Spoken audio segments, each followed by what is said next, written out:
Hello, welcome all. আমি রোহিত। আজকে আমরা ক্লাস 9-এর সায়েন্সের এনসিইআরটির চ্যাপ্টার 2 অর্থাৎ is matter around us pure এই চ্যাপ্টারটা নিয়ে আলোচনা করব এবং প্রত্যেকটা লাইনের মাধ্যমে আমরা কনসেপ্টগুলো বিল্ড করারও চেষ্টা করব। তাহলে শুরু করা যাক। হাউ ডু ইউ জাজ whether milk, ghee, butter, salt, spices, mineral water or juice that we buy from the market are pure? তাহলে কিভাবে বোঝা যাবে আমরা বাজার থেকে যে সমস্ত জিনিসপত্রগুলো কিনি, বিশেষ করে যেগুলো কনজিউমেবল আইটেম, যেমন সেটা সল্ট হতে পারে, ঘি হতে পারে, ওয়াটার হতে পারে, সেটা মিল্ক হতে পারে।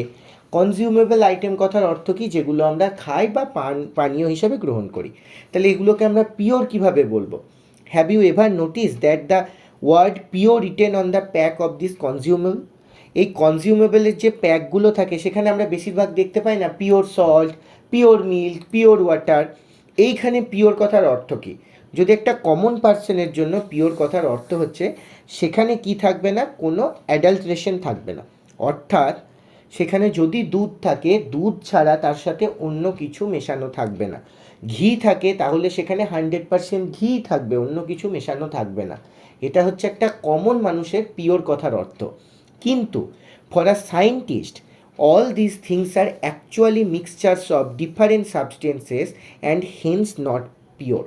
কিন্তু সায়েন্টিস্টদের জন্য এগুলো প্রকৃতপক্ষে পিওরই নয়, কারণ প্রত্যেকটা জিনিসই কিছু না কিছুর মিক্সচার। এক্সাম্পল দেখি বুঝতে পারবো। For example, milk is actually mixture of water, fat, protein etcetera. তাহলে দুধ অ্যাকচুয়ালি কিসের কিসের মিক্সচার? জল, ফ্যাট, প্রোটিন, এগুলো দিয়ে দুধ তৈরি হচ্ছে। সাধারণ মানুষের কাছে পিওর দুধ মানে যে দুধের মধ্যে শুধু দুধ ছাড়া আর কিছু নেই। কিন্তু অ্যাকচুয়ালি সায়েন্টিস্টদের কাছে দুধ মানে কি? সেখানে জল আছে, ফ্যাট আছে, প্রোটিন আছে। তাহলে এটাকে সায়েন্টিস্টরা এটাকে বলছে মিক্সচার। কিন্তু আমাদের কাছে, সাধারণ মানুষের কাছে জিনিসগুলো কি না, সেগুলো pure. When a scientist said that something is pure, it means that all the constituent particles of the substance are same in their chemical nature. যখন সায়েন্টিস্টরা কোনো কিছুকে পিওর বলবেন, তার মানে কি হবে না, সেই যে জিনিসটা আছে সেই জিনিসটার মধ্যে যে ম্যাটারগুলো বা পার্টিকেলগুলো আছে, প্রত্যেকটি পার্টিকেলের কেমিক্যাল নেচার কি একই রকম। তখন সেটাকে আমরা বলবো, এই সায়েন্টিস্টরা বলছেন pure. A pure substance consists of a single type of particle. একটা পিওর সাবস্টেন্স আমরা তখনই বলবো যখন সেটা এক রকম পার্টিকেল দিয়ে তৈরি হবে, সেখানে এক রকম ছাড়া অন্য কোনো রকম পার্টিকেল থাকবে না, তখন আমরা সেটাকে বলবো pure substance. In other word, a substance is a pure single form of matter. তাহলে একটা ম্যাটারের যখন সিঙ্গেল ফর্ম থাকবে সাবস্টেন্সে, তখনই সেটাকে আমরা পিওর সাবস্টেন্স বলতে পারবো, তার আগে না। As we look around, we can see that most of the matter around us exist as mixture of two or more pure component. তাহলে কম্পোনেন্ট, পিওর কম্পোনেন্ট মানে আমরা বুঝলাম সেখানে পার্টিকেলগুলোর কেমিক্যাল নেচার কী হবে, একই রকম হবে। তাহলে আমরা যদি আমাদের আশেপাশে তাকাই, দেখব বেশিরভাগ ম্যাটারগুলোই কী হিসাবে প্রেজেন্ট আছে, মিক্সচার হিসাবে প্রেজেন্ট আছে। তাহলে মিক্সচার মানে কি বললাম, দুই বা তার থেকে বেশি পিওর কম্পোনেন্ট দিয়ে মিক্সচার তৈরি হয়। তাহলে অবশ্যই এখানেও যে মিক্সচারগুলো থাকছে প্রত্যেকটা দুটো বা তার বেশি পিওর কম্পোনেন্ট দিয়ে তৈরি হচ্ছে। যেমন সি ওয়াটার, মিনারেল, সয়েল, প্রত্যেকটাই কি মিক্সচার, কারণ প্রত্যেকটাই দুই বা তার বেশি পিওর কম্পোনেন্ট দিয়ে তৈরি। যখন তারা একত্রিত হচ্ছে আমরা তখন তাদের বলবো mixture. What is mixture? Mixture are constituted by more than one kind of pure form of matter. তাহলে একটা মিক্সচারের মধ্যে শুধুমাত্র একটা পিওর কম্পোনেন্ট থাকবে না, একটার বেশি যখন পিওর কম্পোনেন্ট থাকবে তখন আমরা তাদের কি বলতে পারি, মিক্সচার বলতে পারি। We know that dissolved sodium chloride can be separated from water by the physical process of evaporation. তাহলে আমরা জানি যদি আমরা সোডিয়াম ক্লোরাইডকে NaClকে জলের মধ্যে গুলে দিই তাহলে সেটাকে জল থেকে আলাদা করা যাবে। কিভাবে? ইভাপোরেশন প্রসেসের মাধ্যমে আলাদা করা যাবে। However, sodium chloride itself a pure substance and cannot be separated by physical process into its chemical constituents. কিন্তু আমরা যদি দেখতে পাই যে সোডিয়াম ক্লোরাইড নিজেই হচ্ছে কি না একটা পিওর সাবস্টেন্স, এবং এটাকে কোনো ফিজিক্যাল প্রসেসের মাধ্যমে তার কেমিক্যাল কনস্টিটিউটগুলো আমরা কি করতে পারবো না, না চেঞ্জ করতে পারবো না। Similarly, sugar is a substance which contains only one kind of pure matter and its composition is the same throughout. আমরা যদি সুগার বা চিনিকে দেখি তাহলেও দেখে কি জানবো যে চিনিও এক ধরনের পিওর ম্যাটার দিয়েই তৈরি এবং এর কম্পোজিশন যেখানেই তুমি চিনিকে গোলো না কেন, সেটা জলেই হোক বা অন্য কিছুতে হোক, এর কেমিক্যাল কম্পোজিশন সব সময় এক থাকবে। তাহলে এটাকেও আমরা কি বলবো, পিওর সাবস্টেন্স বলবো। Soft drink and soil are not single pure substance. কেন? কারণ সফট ড্রিঙ্কের মধ্যে আমরা দেখতে পাই সেখানে কার্বন ডাইঅক্সাইড থাকে, সেখানে জল থাকে, সেখানে কি থাকে, সুগার থাকে। তাহলে কোনোভাবেই সেটা একটা পিওর সাবস্টেন্স দিয়ে তৈরি হচ্ছে না, সেটাকে কোনোভাবেই আমরা কি বলতে পারবো না, পিওর সাবস্টেন্স বলতে পারবো না। ঠিক মাটির ক্ষেত্রেও সেম জিনিস। Whatever the source of a pure substance may be, it will always have the same characteristic properties. একটা পিওর সাবস্টেন্স যেখানে যেমনভাবেই থাকুক না কেন, তার কেমিক্যাল প্রপার্টি বা ক্যারেক্টারিস্টিক্সগুলো সবসময় সমানই হবে। Therefore, we can say that a mixture contains more than one pure substance. তাহলে আমরা কি বলতে পারি, একটা মিক্সচার এক বা একের বেশি পিওর সাবস্টেন্স দিয়ে তৈরি হয়। মিক্সচার হওয়ার প্রথম শর্তই হচ্ছে তার মধ্যে দুটো বা তার বেশি পিওর কম্পোনেন্ট থাকবে। Types of mixture, depending upon the nature of components that form a mixture, we can have different type of mixture. আচ্ছা, যে কম্পোনেন্টগুলো মিক্সচারটা তৈরি করছে বা যে পিওর কম্পোনেন্টগুলো মিক্সচারটা তৈরি করছে, তাদের যে নেচার আছে তার উপরে ডিপেন্ড করে আমরা বিভিন্ন ধরনের মিক্সচার পেতে পারি।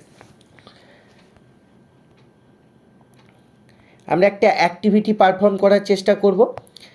Activity 2.1, let us divide the class into group A B C D. ক্লাসটাকে আমরা এ বি সি ডিতে ডিভাইড করার চেষ্টা করলাম এবং এ গ্রুপকে একটা বিকার দিলাম, সেখানে 50 ml ওয়াটার দিলাম এবং একটা স্প্যাচুলা দিলাম যেটা পুরো পরিপূর্ণ ছিল কপার সালফেট পাউডারে। কপার সালফেট পাউডার দেওয়া হলো, তাদেরকে জল দেওয়া হলো, বিকার দেওয়া হলো। গ্রুপ একে, গ্রুপ বিকে কী করলাম, জল দিলাম, কপার সালফেট দিলাম, কিন্তু এখানে কপার সালফেটের পরিমাণটা কি করলাম, বাড়িয়ে দিলাম। মানে যেখানে 1 চামচ কপার সালফেট দিয়েছিলাম, গ্রুপ বিকে সব কিছু সেম দিলাম, শুধু কপার সালফেটটাকে দ্বিগুণ করে দিলাম। গ্রুপ সি এবং ডিকে কী করলাম, কপার সালফেট দিলাম এবং পটাশিয়াম পারম্যাঙ্গানেট অথবা কমন সল্ট দিলাম, mix the given components to form a mixture. তাহলে প্রথমে এ বিকে কী দিলাম, এ বিকে জল দিলাম, বিকার দিলাম, কপার সালফেট দিলাম। গ্রুপ একে, গ্রুপ বিকেও সেমই দিলাম, বিকার দিলাম, জল দিলাম, কিন্তু কপার সালফেট গ্রুপ একে যেখানে 1 চামচ দিয়েছিলাম, গ্রুপ বিকে সেখানে 2 চামচ দিলাম। আর গ্রুপ সি ডিকে কী দিলাম, কোনো জল দিলাম না, শুধুমাত্র কপার সালফেট দিলাম এবং তার সাথে পটাশিয়াম পারম্যাঙ্গানেট বা কমন সল্ট দিলাম। কি দেখা গেল, group A and B have obtained a mixture which has a uniform composition throughout. তাহলে যদি জলের মধ্যে কপার সালফেটকে গুলে দেওয়া হলো, দেখলাম কপার সালফেটটা জলের সঙ্গে সমানভাবে চারিদিক থেকে গুলে গেছে। Such mixture are called homogeneous mixture or solution. Some other examples of such mixtures are salt dissolved in water. যদি আমরা নুনটাকে জলের মধ্যে গুলে দিই, 1 গ্লাস জল নিলাম, সেখানে 1 চামচ নুন গুলে দিই, তাহলে কি দেখতে পাবো, সেটা জলের সাথে খুব ভালোভাবে মিক্স করে গেছে, গোটা জলটা জুড়ে সমানভাবে মিক্স করেছে। আমরা যদি 1 চামচ জল যদি গ্লাসের ওপরের অংশের জলটা খাই, সেখানে নুন বেশি লাগবে, আর নিচের অংশের জল খেলে নুন কম লাগবে, বা মাঝের অংশের জল খেলে নুন বেশি কম লাগবে, এরকম তো নয়। গোটা জলটার মধ্যেই কি নুনের অংশটা সমানই লাগবে ভালো করে গুলে যাওয়ার পরে। তাহলে চারিদিকে যখন সমানভাবে জিনিসটা গুলে যাবে, এটাকে আমরা বলবো হোমোজিনাস মিক্সচার। ঠিক একইভাবে যদি আমরা চিনিকে ভালো করে জলে গুলিয়ে দিই, তাহলে যে কোনো জায়গা থেকে চিনি বা জলের যে অংশটা আমরা খাবো, আমাদের সমান মিষ্টতাই লাগবে বা মিষ্টিটা সমানই লাগবে। Compare the colour of solution of the two groups, though both groups have obtained copper sulfate solution, but the intensity of color solution is different. আচ্ছা, প্রথম গ্রুপকে যেটা কপারের যে সলিউশনটা দিয়েছিলাম কপার সালফেটের, দ্বিতীয় গ্রুপকে কি দিয়েছিলাম? প্রথম গ্রুপকে 1 চামচ দিয়েছিলাম, দ্বিতীয় গ্রুপকে 2 চামচ দিয়েছি। তাহলে দুটো ক্ষেত্রেই কি হবে? জিনিসটা তো সমানভাবেই গুলেছে, কিন্তু যেহেতু দ্বিতীয় গ্রুপ বিকে আমরা 2 চামচ কপার সালফেট দিয়েছিলাম, সেক্ষেত্রে দেখলাম আমাদের গ্রুপ বি এর কী হলো, কালার ইন্টেন্সিটিটা চেঞ্জ হলো। বেশি কপার সালফেট প্রেজেন্ট আছে, সুতরাং কালারেশনটাও বেশি ডিপ দেখাবে। This shows that a homogeneous mixture can have a variable composition. তাহলে ওটাও গ্রুপ এর ক্ষেত্রেও কপার সালফেট গুলে গেছিলো হোমোজিনাস মিক্সচার, গ্রুপ বি এর ক্ষেত্রেও কপার সালফেট গুলে গেছিলো হোমোজিনাস মিক্সচার, কিন্তু গ্রুপ এর ক্ষেত্রে যেহেতু কপার সালফেটের পরিমাণ বেশি ছিল এবং গ্রুপ এর ক্ষেত্রে কম ছিল আর গ্রুপ বি এর ক্ষেত্রে বেশি ছিল, সুতরাং কম্পোজিশনের চেঞ্জের সাথে সাথে আমরা কি দেখতে পাচ্ছি, হোমোজিনাস মিক্সচারটাও ভ্যারি করছে। গ্রুপ সি এবং group D have obtain mixture which contain physically distinct parts and have known uniform composition. আচ্ছা, আমরা যখন দেখলাম গ্রুপ সিডিকে কি দিয়েছিলাম না, সোডিয়াম ক্লোরাইড দিয়েছিলাম এবং তার সাথে কপার সালফেট দিয়েছিলাম, কোনো জল দিইনি, তাহলে সেটাকে খুব ভালো করে মেশালেও কি তারা মিশবে? না, সেখান থেকে চোখে দেখেই বোঝা যাবে তারা ঠিকঠাক করে মেশেনি। এক্ষেত্রে আমরা কি বুঝলাম, এই রকম মিক্সচারকে আমরা বলবো homogeneous mixture of sodium chloride and iron filing, salt and sulphur, oil and water are example of heterogeneous mixture. তাহলে এই যে মিক্সচারগুলোকেই আমরা বলবো হেটারোজেনাস মিক্সচার, যেগুলো একে অপরের সাথে ভালোভাবে গলে না। যেমন জলের মধ্যে যদি তেলের মিক্সচার, আমরা দেখতে পাবো তেল আর জল কোনো সময় মিশতে চায় না, সুতরাং এটা one kind of heterogeneous mixture. Activity 2.2, let us again divide the class into 4 groups A, B, C, D। আবার গোটা ক্লাসকে আমরা 4টে গ্রুপে বিভক্ত করে দিলাম, A, B, C, D। Distribute the following samples to the each group. Few crystal of copper sulfate to group A। Group একে আমরা কিছু পরিমাণ কপার সালফেট দিলাম। 1 spatula full of copper sulfate to group B। Group বিকে একটা spatula full দিয়ে copper sulphate দিলাম। Chalk powder or wheat powder to group C এবং few drops of milk or ink to group D. তাহলে প্রথম গ্রুপকে আমরা কিছু পরিমাণ কপার সালফেট দিলাম, কিছু অল্প পরিমাণ। দ্বিতীয় গ্রুপকে 1 স্প্যাচুলা ভর্তি করে কপার সালফেট দিলাম। তৃতীয় গ্রুপকে চক পাউডার বা হুইট পাউডার ফ্লাওয়ার দিলাম। আর কি করলাম না, ফিউ ড্রপস অফ মিল্ক অথবা ইঙ্ক দিলাম গ্রুপ ডিকে। Each group should add given sample in water and stir properly using a glass rod. Are the particles in the mixture visible. তাহলে প্রত্যেকটা গ্রুপকে কি করলাম, যে জিনিসগুলো, যে স্যাম্পেলগুলো দিয়েছিলাম সেগুলো জলে মেশাতে বললাম এবং গ্লাস রডের মাধ্যমে ভালো করে সেটাকে মিশিয়ে দিয়ে দেখতে বললাম। কি দেখা গেল, প্রত্যেকটা ক্ষেত্রে মিক্সচারে কিন্তু পার্টিকেলগুলো ভিজিবল আছে। Direct a beam of light from a torch through the beaker containing the mixture and observe the front. Was the path of beam light visible? একটা লাইট নিলাম, বিম লাইট নিলাম টর্চের এবং সেটাকে কন্টেনারের সামনে জ্বালালাম, দেখলাম যে ওই যে লাইটের যে পাতটা আছে সেই পাতটা কি ওই মিক্সচারের ভেতর দিয়ে আমরা ভিজিবল, একদম সুন্দর করে পাতটা দেখতে পাচ্ছি। Leave the mixture undistributed for a few minutes. leave the mixture undisturbed for a few minutes. Is the mixture stable or do the particles begin to settle after some time? তাহলে আমরা কি করলাম, আনডিস্টার্ব অবস্থায় মিক্সচারটাকে রেখে দিলাম কিছু সময়ের জন্য এবং কি দেখার চেষ্টা করলাম, মিক্সচারটা স্টেবল আছে, পার্টিকেলগুলো কি সেটেল করা শুরু করেছে কিছু সময় পরে। ফিল্টার দ্য মিক্সচার, এবার মিক্সচারটাকে আমরা ছেঁকে নিলাম। Is there any residue on the filter paper? তাহলে ফিল্টার পেপারের উপর কি কোনো রেসিডিউ জমলো? তাহলে গ্রুপ এ এবং B have got a solution. তাহলে আমরা গ্রুপ এ আর বি যেখানে কপার সালফেট দিয়েছিলাম সেটা একটা সলিউশন পেয়েছে। গ্রুপ সি কী করেছে, হ্যাজ গট আ সাসপেনশন, অর্থাৎ কিছু জিনিস তলাতে সেটেল হয়ে গেছে। এবং গ্রুপ ডি যাদেরকে আমরা মিল্ক দিয়েছিলাম হ্যাজ গট আ কলোয়েডিয়াল সলিউশন, তারা কি হয়েছেন, একটা কলোয়েডিয়াল সলিউশন পেয়েছে। Now we shall learn about solution, suspension and colloidal solution in the following section. তাহলে আমরা এখন বুঝবো সলিউশন জিনিসটাই বা কি, ওই যে গ্রুপ এ বি যেটা পেয়েছে সেটা সলিউশন পেয়েছে সেটা কি। গ্রুপ সি যারা চকের গুঁড়ো বা ফ্লাওয়ার নিয়েছিল, ময়দা নিয়েছিল, তারা কি করেছিল, তারা পেয়েছিল সাসপেনশন, এবং লাস্টে যারা মিল্ক ছিল, মিল্ক নিয়ে দেওয়া হয়েছিল, তারা পেয়েছে কলোইডিয়াল সলিউশন। এগুলো নিয়ে আমরা বুঝতে পারার চেষ্টা করব। What is meant by a substances? Substance কথার অর্থ কী? তাহলে সাবস্টেন্স কথার অর্থ আমরা আগে জেনে এসেছি। List the points of difference between homogeneous and heterogeneous mixture, এটাও আমরা আলোচনা করলাম। হোমোজিনাস মিক্সচার মানে যেটা কমপ্লিটলি গুলে যাবে একে অপরের সাথে, কিন্তু হেটেরোজিনাস মিক্সচার মানে একটা সাবস্টেন্স অন্য সাবস্টেন্সের সাথে কমপ্লিটলি গুলবে না। What is a solution? তাহলে আমরা প্রথমে দেখলাম যে গ্রুপ এ এবং গ্রুপ বি কী পেয়েছিল, সলিউশন পেয়েছিল। তাহলে সলিউশন জিনিসটা কী? আর solution is a homogeneous mixture of two or more substance. তাহলে দুটো বা তার বেশি সাবস্টেন্স যখন একটা হোমোজিনাস মিক্সচার তৈরি করবে, অর্থাৎ একে অপরের সাথে খুব ভালোভাবে ডিসলভ করবে, তখন আমরা কি পাবো? তখন আমরা সলিউশন পাবো। You come across various types of solution in your daily life. প্রতিদিনকার জীবনে আমরা বিভিন্ন রকম সলিউশনের মধ্যে দিয়ে যাই। Lemonade, soda water etcetera all example of solution. Usually, we think of a solution as a liquid that contains either a solid, liquid or gas dissolved in it. আমরা সাধারণভাবে সলিউশন মানে কি বুঝি? একটা লিকুইড যার মধ্যে অথবা সলিড থাকতে পারে, লিকুইড থাকতে পারে, বা গ্যাস ডিজলভ হয়ে থাকতে পারে। But we can also have solid solution, যেটাকে আমরা অ্যালয় বলি, গ্যাসিয়াস সলিউশন যেমনকে এয়ার বলি।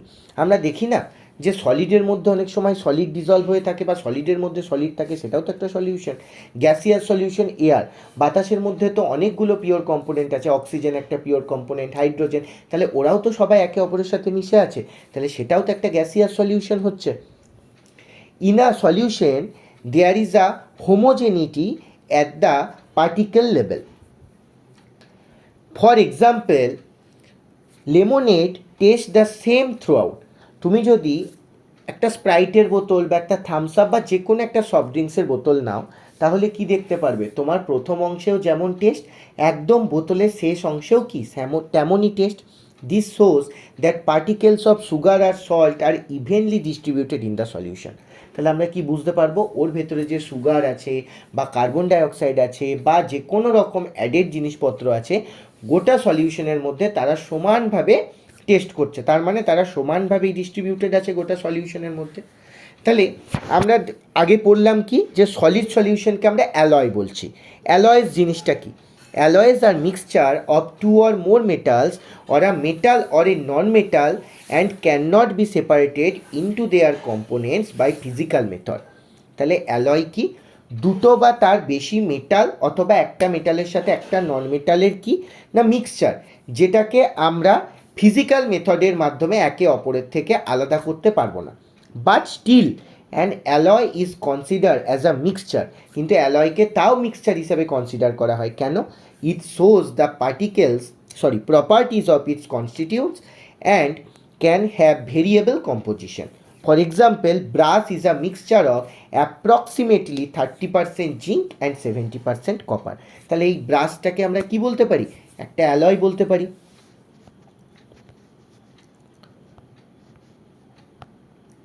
A solution has a solvent and solute as its component. তাহলে একটা সলিউশনের মধ্যে আমরা দুটো জিনিস দেখতে পাবো কম্পোনেন্ট হিসাবে। কি? একটা সলভেন্ট আর একটা সলিউট থাকে। The component of solution that dissolves the other component in it is called solvent. তাহলে কি বলতে চাইছে? না, একটা component of a solution that dissolves the other component in it. একটা ধরো কম্পোনেন্ট যেটা অন্য একটা কম্পোনেন্টকে নিজের মধ্যে ডিজলভ করে নেওয়ার ক্ষমতা রাখে, অথবা যে কম্পোনেন্টটা বেশি পরিমাণে প্রেজেন্ট থাকে একটা সলিউশনের মধ্যে, আমরা তাকেই বলবো solvent. The component of solution that is dissolve in the solvent. আর যেই কম্পোনেন্টটা ওই সলভেন্টের মধ্যে ডিজলভ থাকে এবং কম পরিমাণে থাকে, তাদের আমরা কি বলবো? সলিউট। যদি আমরা কি দেখি, একটা সুগার সলিউশন দেখি, তাহলে সুগার সলিউশন মানে কি? জলের মধ্যে সুগার গোলা আছে, তাহলে এখানে কোনটা বেশি পরিমাণে আছে? জল বেশি পরিমাণে আছে সুগার সলিউশনে, না সুগার বেশি পরিমাণে আছে? জল বেশি পরিমাণে আছে। তাহলে জলটার মধ্যে সুগারটা ডিজলভ হয়ে আছে, তাহলে জলটা বেশি পরিমাণে থাকার জন্য জলটাকে আমরা বলবো সলভেন্ট, এবং এই সুগার যেটা অল্প পরিমাণে আছে সেটাকে আমরা কি বলবো? সলিউট। তাহলে সলিউশনের দুটো পার্ট আছে কম্পোনেন্ট হিসাবে, একটা সলভেন্ট, একটা সলিউট। যেটা বেশি পরিমাণে থাকে এবং যেটার মধ্যে অন্য একটা অল্প পরিমাণে থাকা কম্পোনেন্ট ডিজলভ থাকতে পারে তাকে আমরা বলবো সলভেন্ট। আর সলভেন্টের মধ্যে যে কম্পোনেন্টটা ডিজলভ থাকে, যেটা লেস কোয়ান্টিটিতে থাকে, তাদের আমরা বলবো সলিউট। এক্সাম্পল কি কি আছে? আ solution of sugar in water in a solute or in liquid solution. In this solution sugar is solute, আমরা যেটা বললাম, অ্যান্ড ওয়াটার ইজ সলভেন্ট। অর্থাৎ জলের যে বেশি পরিমাণে জল আছে তার মধ্যে অল্প পরিমাণে চিনি আছে, তাহলে এখানে বেশি পরিমাণে থাকছে মানে সেটা সলভেন্ট, অল্প পরিমাণে যেটা ওই সলভেন্টের মধ্যে ডিজলভ আছে সেটা হচ্ছে solute. A solution of iodine in an alcohol known as tincture of iodine has iodine solid as a solute and alcohol liquid as the solvent. তাহলে যদি আমরা দেখতে পাই অ্যালকোহলের মধ্যে আয়োডিনের যে সলিউশন তাকে আমরা বলবো টিংচার অফ আয়োডিন, যেখানে অ্যালকোহলটা বেশি পরিমাণে আছে লিকুইড হিসাবে, সুতরাং ওটা হচ্ছে সলভেন্ট। তার মধ্যে অল্প পরিমাণ সলিড হিসাবে আয়োডিন ডিজলভ আছে, তাহলে ওটা কি? ওটা হচ্ছে সলিউট। তারপরে আমরা যদি কোনো সোডা ওয়াটার দেখি, সেখানে কি থাকে? লিকুইড সলিউশনের মধ্যে গ্যাস থাকে, অর্থাৎ কার্বন ডাই অক্সাইড এখানে সলিউট। কার মধ্যে কার্বন ডাই অক্সাইডটা ডিজলভ করছে? জলের মধ্যে। জলের পরিমাণ বেশি, তাহলে জলটা এখানে কি হচ্ছে? Solvent. Air is a mixture of gas in gas, সেরকম বাতাসও কি? হাইড্রোজেন, অক্সিজেন প্রত্যেকটা একটা অপরের সাথে মিক্স হয়ে আছে। Air is a homogeneous mixture of a number of gases. This two main constituents are oxygen 21% and nitrogen 78%। বেশি পরিমাণে থাকে নাইট্রোজেন 78% এবং অক্সিজেন থাকে 21%। The other gases are present in very small quantities. Properties of a solution. একটা সলিউশনের মধ্যে কী কী প্রপার্টি আমরা দেখতে পাই? আর solution is a homogeneous mixture. Solution আমরা আগেই বলেছি একটা homogeneous mixture. The particles of a solution are smaller than 1 nanometre in diameter. তাহলে একটা ডায়ামিটারে সলিউশনের পার্টিকেলগুলো কত হতে পারে? 1 ন্যানোমিটারেরও কম হয়। So they can not be seen by the naked eye. তাহলে আমরা যদি ওই চিনিটাকে জলের মধ্যে গুলিয়ে দিই তাহলে হোমোজিনাস মিক্সচার তৈরি হচ্ছে। তাহলে ওই যে হোমোজিনাস মিক্সচার যে সলিউশনটা তৈরি হচ্ছে, সেই সলিউশনের প্রত্যেকটা পার্টিকেলগুলো কি আমরা খালি চোখে দেখতে পাবো? না, পাবো না। তাহলে এটাই হচ্ছে সলিউশনের property. Because of very small particle size they do not scatter in beam of light passing through the solution. তাহলে আমরা যখন কোনো লাইটকে পাস করবো ওই সলিউশনের মধ্যে, এতটাই ছোট পার্টিকেল সাইজ, তাহলে লাইটটা কি করবে না? কোনোভাবে স্ক্যাটার করবে না। So the path of the light is not visible in the solution. তাহলে আমরা লাইটের যে পথটা সেটাকে দেখতে পাবো না। লাইট যদি স্ক্যাটার না করে তার পথকে দেখা সম্ভব নয়।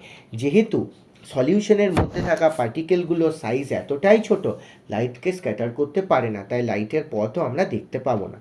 The solute particles cannot be separated from the mixture by the process of filtration. কোনো সময় আমরা যদি দেখি একটা ফিল্টার পেপারের উপরে জল ঢেলে দিলাম বা সুগার ওয়াটারের সলিউশন ঢাললাম বা চিনির জল ঢাললাম, সেটা যদি ভালো করে গুলে যাওয়ার পরে তাকে যদি ফিল্ট্রেশন করি একটা ফিল্টার পেপারের মাধ্যমে আমরা কোনো দিনও সেই যে আলাদা আলাদা করে পিওর কম্পোনেন্ট অর্থাৎ সলিউটের মধ্যে যে পার্টিকেলগুলো আছে সেগুলোকে কোনো দিনও আলাদা করতে পারবো না। The solute particles do not settle down when in left আনডিস্টার্বড।